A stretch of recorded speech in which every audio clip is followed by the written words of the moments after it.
আসসালামু আলাইকুম রহমতুল্লাহি অবরাকাতু।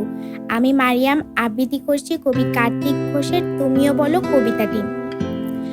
ভালো মেয়ে ঠিক কাকে বলে জানো? ভালো ছেলে মানে কি?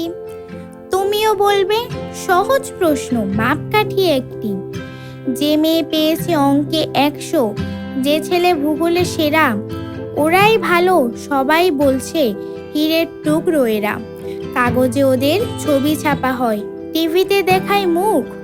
ওদের জন্য আমারও তো ভাই ভরে আনন্দে ওঠে বুক। তবুও কেন তোমাকে বলছি, দেখে শুনে পাই ভয়। শুধু এত এত নম্বর পেলে কি ভালো ছেলে মেয়ে হয়?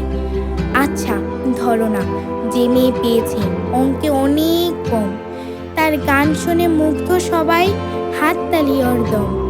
ওই যে ছেলেটা পাশ করে গেছে, এবারেও টেনে টুনে, বলতে কি ভাই আমরা অবাক তার আবৃত্তি শুনে।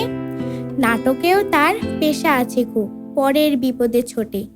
পাড়ার তিন্নি বাংলায় নাকি 30 পেয়েছে মোটে। কিন্তু মেয়েটা খেলাধুলাতে 10খানা গায়ে নামি। সত্যি বলো তো, তুমিও বলবে ওরা নয় কেউ দামি? ধন্যবাদ সবাইকে।